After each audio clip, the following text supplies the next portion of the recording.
Welcome back, everybody. This is Brown Bag Bets, powered by BetSperts. We are your daily dose of quick hit handicapping and sports betting picks.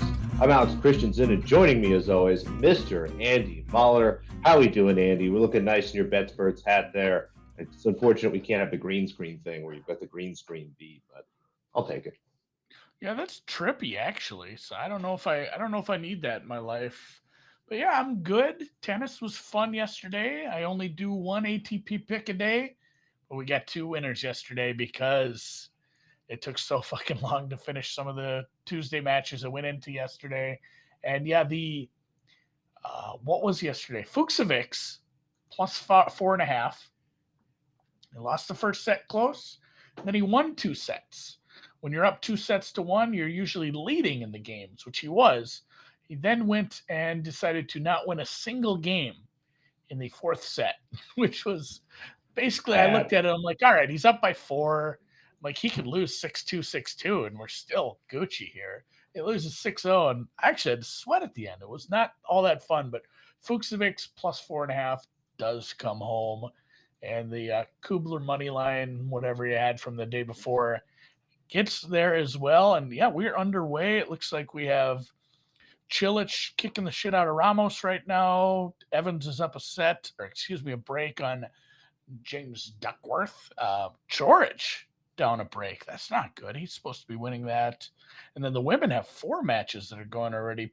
Jesse Pegula is already up a break. Marta Kostak appears like she's going to lose to Vika. Oh, that's not a good win. She's a dog there, I guess. But it is. Close like 130, 135. Man of the library would point out that is a Ukrainian woman. So could be the comeback. Somehow, Alexandrova's already won a set. Ukrainian versus a Belarusian, Andy. Oh, shit. That's like grudge match on grudge match. All right, everyone go match that Kostuk live. Don't do that. Belinda Cirstea. So 4 women's matches already underway. And I'm just going to jump right into it. Mine is a much later match. Should be on I think this is on the grandstand. It is. This is in the grandstand. I think it's last in order of play on the grandstand. So this is one of those, or second to last, where starts at like 3 or 4 p.m. Eastern, going back to the well, but not getting quite as aggressive with this because he is taking on a much better player this time around. Not only a much better player, but a fit player. And that is something you can start to look at when you, especially maybe not so much on the women's side, deeper in the tournament though, the aggregation of games and court time does start to build up, but more so on the men's side. Some of these men have to play 5 sets repeatedly, which is their own damn fault. Don't lose. You want to play fewer tennis sets, just win them all. It's that simple, buddy. Just move on with 3-0s, but it will start to build up, and you do need to start to look at some of these guys that gas, like Jack Sock. And Francis Tiafoe is not that guy. He's always in shape. He's a fit player. We're not worried about that here. I just don't have this big of a spread with this one here. You can take some Kubler money line. I don't know if I'd suggest it. I think this one does go, maybe even an over. I think this is a very competitive match where he wins at least a set. That price wasn't great though. So Kubler plus 5, minus 115. Not like some unknown player, but it's another one of these guys. It's like, if you put these two guys together at the Australian Open, this is a way bigger price. Like, he is kind of an up and comer from he's Australian, right? Are we just am I only betting on like Australian players this week? So I know nothing of the Kubler. He is. I had to triple check that. Because some of these guys, it's like, who's Tracy Austin's son? Tracy Austin. She won, I do. Way back. Her son, that Holt kid, he's everyone made a big deal. Well, there was actually another player in the tournament whose mother won this several times. But it's like one of those, her last name's a little different because they Americanized it a touch. And, her mother played for like Czechoslovakia and she plays for the US. Sometimes it's like Ansamova. She's Russian, guys, but she is an American player because that's where she's born, that's where she plays for. Some of that's, well, even like the older Misha Zverev, he was born in Russia. He's not really German, but that's how we get around some of these things. Regardless, Kubler, up and coming player. He's had a really nice hard court season here. I think he's maybe live to win this. I got a +5, -115 at Bookmaker. I want to say there were some other places, shop around as always on this. I'm sure you're seeing this too with the spreads. Oh I yeah. feel like I feel like it's more, again, another one that's a little more disparate on the men's side, especially in the totals. There was one total where two books had Men's totals are a 38. game or two different depending on where you go. Yeah, but just because of the best of five stuff. But there was one where it was like this place had 38 flat and another place had 39.5 flat. It's like, what are we doing here? Am I gonna try to middle a tennis match? It's not enough for even a 20-1 shot, but it's definitely a shop around thing because there's a lot of 4.5s out there. Try to find yourself a 5. Even I paid a little extra, but I'm fine with that at this point. Yeah, and the juice is wildly different too. I mean, I've seen there was a 4.5. It was -125 one place, -105 another. So tennis books can be very slow. So definitely open them all up and check. Yeah, for sure, for sure. And then, do you have any action going right now? Like I said, there's 4 women's matches already. Are you sweating anything? We got Pagula to close out a parlay from yesterday, and I did bet Kostyuk on the money line. I also have her to win the tournament at a very big number, but was able to get her +160, closed around +130. So at least my CLV will keep me warm. Yeah, I think I might have a Bencic like an old. Well, of course she's facing break point now. I might have like Bencic to win the whole thing. Like an older one, like a 50-1 or something. I'm going to go dig that out. Of course, she's going to lose now as a favorite. God damn it! But today, the Queen, The not queen Serena, returns. the real Queen, the real My Queen queen, your returns, queen. and we're laying it. We're laying it. I do a handful of stuff going on today. Just a lot I like on the board. And of course, we'll start with Zhang Jinwen, as I tried to pick up on all the Chinese people saying it a whole bunch of times on Tuesday. Because, Andy, they were pretty confused at a white man screaming queen over and over again, but it didn't stop me, I promise. Love her matchup today. Goes up against Anastasia Potapova. Basically a worse version of Ostapenko. Kind of a similar game. Really a wild up and down player, can redline at any time. Really hits the ball strongly, but can be very up and down, extremely erratic. Really like the spot here for Zhang. Played her yesterday, -2-0. Got the money line at a little bit better number, but still seeing -2.5 games here, -3 games at less than standard juice, -3 games at plus money some places. Just really think she takes care of business. And if she does, Potapova is generally not someone that keeps matches close when she loses. So go ahead and lay the games with Zhang today. Feel free to put her in a parlay if you want, but I like this number even better. I do have another parlay that will take Irina Camelia Begu, put her with Danielle Rose Collins. I like the triple names, so we'll stack them all together. Begu goes up against Yue Yuan, just an overwhelmed Yue Yuan. It should be in this case. Begu consistently top 50, top 60. Doesn't necessarily win matches spectacularly, but the type of player that generally beats everybody behind her, loses to everybody in front of her. Yuan should just be outmatched here, and anything that she picked up coming through qualifying or anything like that, that advantage is gone. So give me Bego. And then Danielle Rose Collins, she actually closes the match out tonight. So you got something early, and then you can even sweat the last match. Goes up against Christina Buxa.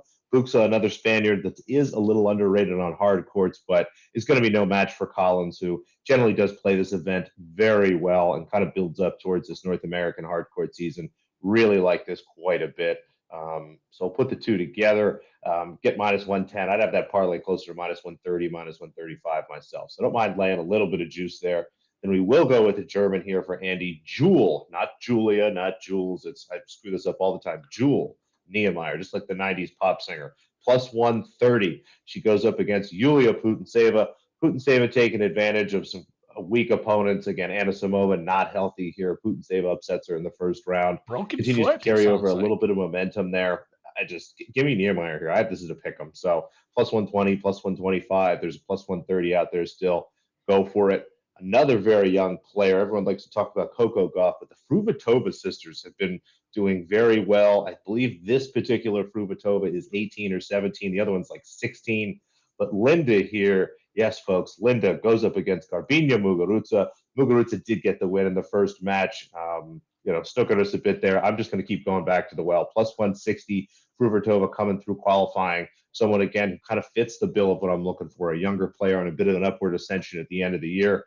Muguruza should be able to outclass her. She is one of the better women's tennis players of all time. She's a multiple-time Grand Slam champion, but I don't care. I look at what she's done this year. I have this much closer, plus 160. We'll take a couple first set. What is her first name? Linda Fruhvirtova. Linda and Brenda Fruhvirtova. What? All these Europeans have cool names like Garbine and it's even, I think, just spelled like Linda. There's not like a weird J in there. And yeah, I mean, man, Petra and all these cool European names, Linda and Brenda. I figured Fruhvirtova was cool enough. All right, whatever. Fruhvirtova is super cool. All right. Couple first set overs. And again, as always with these, if you've got a book that'll give you over 10.5 and over 12.5, sprinkle a little bit, ladder it up for our buddy Snies, if you will. But Pliskova, Buzkova, this is going to be sort of a classic WTA match where I will have a first set over here and almost immediately we'll go back in and whack live the second set under 9.5.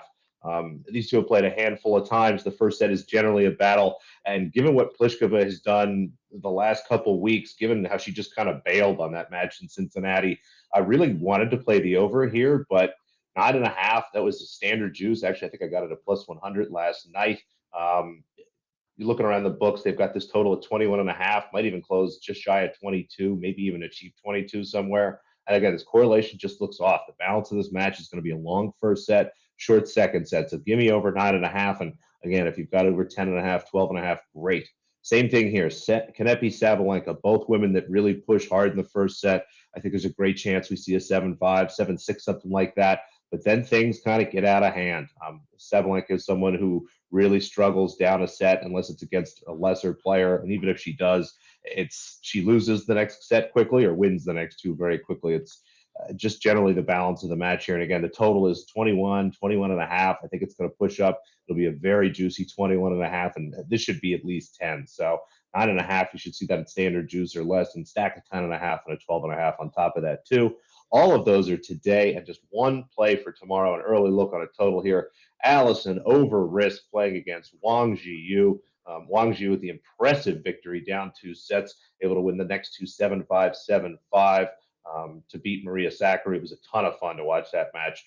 Apologies to anybody that had Sakkari outrights, but just remember, you can't trust Greeks in Grand Slams. It just doesn't go well for them. Give me the over here, though. This honestly should be 22, probably. It's hard to make a case for 22, but the way both of these players play, going to be really long. And once the set overs come out, we'll be playing a first set over here as well. I like it. Yeah. Go look for the men's Greek player in the draw right now because he is gonzo. It took like 15 match points, but yes, it's pass. The whole Greek nation is gone. I shouldn't say that for sure. I can't think of any other Greek players. I am going to say that for sure. So, man, that's who it was. Thank you, Dan. I knew that I had seen that. Dan, I knew it was someone I bet on. I just couldn't remember. Because her name is Mandlik. Her mom's name is Mandlikova, which is funny. I like it. I don't know.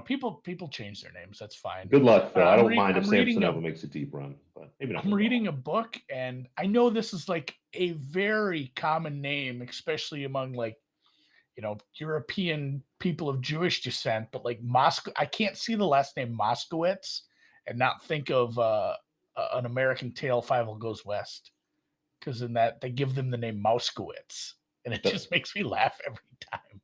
I don't know why I thought of that, but that's probably a name they would have changed when they got to Ellis Island as well. Speaking of the East Coast, I said, hey, no golf this week, but there kind of is. And I did promise my grandchildren, who don't exist yet, that I would bet every single LIV event, and they are coming fast and furious. Now, there's 2 this month. We are in September. There's one in Boston, one, they say Chicago, but boy, sure it ain't Chicago.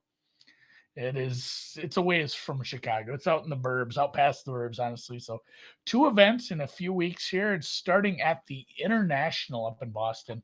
One of the things I complained about in one of my newsletters was just like it's so hard to find like information on these courses. You play an event at any of these places the PGA plays, and there's a million preview articles. Like I need to hammer on Ron about that. Is like, man, we need like live previews just so people have something to like look at. I can't find information on half the courses half the time.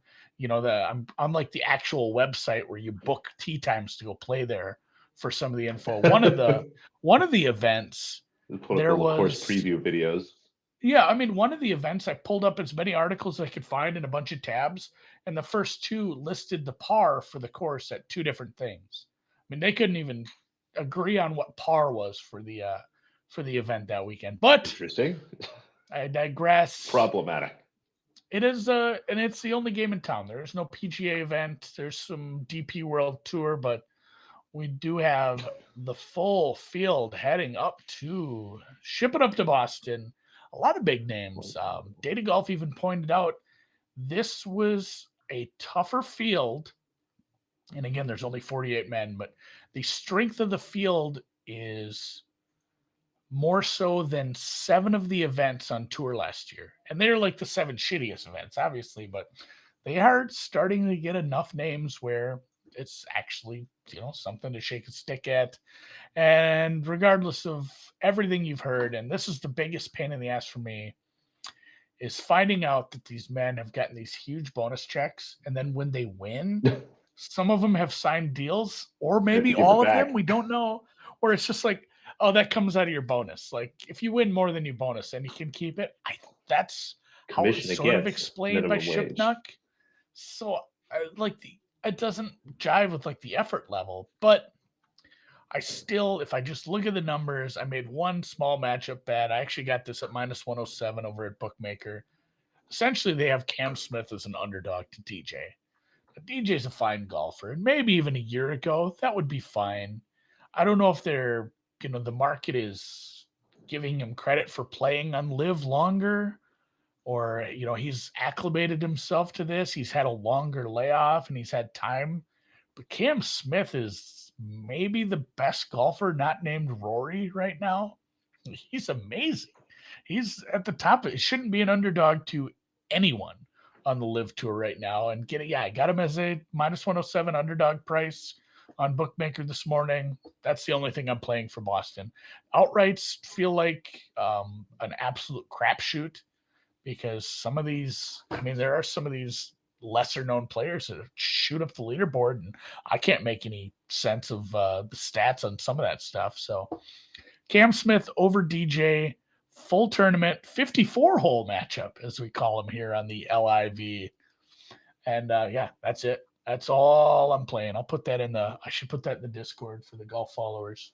How has the outrights for LIV been? Do you have an idea what kind of the average outright winner has been? I mean, has it been a bunch of high numbers, which would kind of fit the idea that these guys get paid these big checks, knowing that even if they win, they're going to get the money anyway, and even if they win, they have to give it back effectively. So, again, we don't know exactly what everyone's situation is, but it would seem that maybe for a little while here, some of these better golfers might not have their, foot on the gas. Yeah, the last one, Stenson won that last one. And, to DJ's credit, he was second. He's been up on the leaderboard. It's not like he's been bad. He just hasn't won anything yet. I think the fields are getting tougher.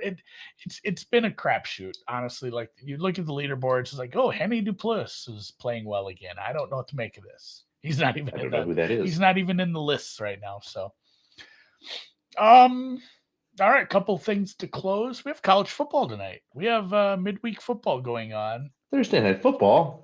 There are 1, 2, 3, Is it going to be 4, as bad 5, as NFL 6, Thursday 7, night football 8, usually 9, is? 10, 11, 12, 13, 14. Oh, snap. 15, 16 games if you count the shitty ones like Portland State versus San Jose State, which Ras just hit. That went from 20 to 22 in a pretty quick. So that goes. Tennessee and Pittsburgh and Oklahoma State are kind of your. I guess Wake Forest is ranked as well. Those are some good games. You're not excited for San Francisco versus Akron? Well, Penn State Purdue is a game that's happening. I'm not excited for any of that. Oh, I'll But watch that. it's it's your team, I suppose. I'll probably watch the Tennessee game. This I has been my did. I team for did. decades. Somebody talked me into laying the 35 there. I love Ooh. laying a big number early in the season like that. So Did you I sell at will. the 40? I'll be cheering for the Vols. Let's go Vols, and then hail to Pitt. We'll bet on Pitt too. But I would encourage you if you actually want some. Do my Gophers play for real? The Gophers? I'll The be Gophers that damned. are My golden? Gophers are 36-point favorites against the Aggies of New Mexico State, the Turquoise State. I have no idea if that's their actual nickname. I will say Dan, correct me if I'm wrong, 1 p.m. Central on the same YouTube channel, Matt, who sometimes fills in over here. They know Mr. Rooney. He's working on college football content for the fall. So Phil, who does some stuff over at SB Nation, I believe, he's coming in and talking college football. Dan is sometimes on the show. It's a fun one. So check that out at 1 if you want some college football. And Gophers. They're going to do a couple shows a week and eventually going to be doing some action betting. But with all the games on Thursday, 1 p.m. Dan is sometimes on the show, it says. Yeah, Dan, I just said that. But 1 p.m. Central, 2 Eastern, there will be college football content. Check it out if you want to see who the boys are betting this afternoon. And then speaking of teams in college football that I would not watch, welcome to the party, Kansas. At noon Central, Kansas will have legalized sports betting. I think it's 6 operators. Not a big state. There's only about 3 million of you, but gotta get them all. I know there's plenty of people maybe in the Missouri side of Kansas City that may drive over to the Kansas side and do some betting today. If you are excited about that as a Kansasian, check out the show notes on YouTube or in the Twitter or in the the show notes on YouTube or in the podcast form. We have a link to an article where we have taken all the best promos for every single sports book and put it in one place for you. That'll definitely help you out. Take advantage of those promos. Free bets, use them on underdogs. Risk-free bets, use them on underdogs. Bonus deposits, use them, get them, sign up for every book. And like I said, I'll have all the links are there in a nice little tidy article that has it all over on betsperts.com. My wife is thinking about calling into work tomorrow. Hopefully her bosses aren't watching this. She's just sick of work this week. She's sick and she's sick of work, and I'm sure she'll eat some seafood tonight. That'll be bad. And so, all right, welcome to the party, Kansas. Again, New Jerseyans. Make sure to check out Profit Exchange anywhere you are. Make sure to hit the thumbs up. Good luck to all of your college football betting tonight, your golf betting this weekend, your tennis betting right now, and we'll see you tomorrow for a Freeform Friday.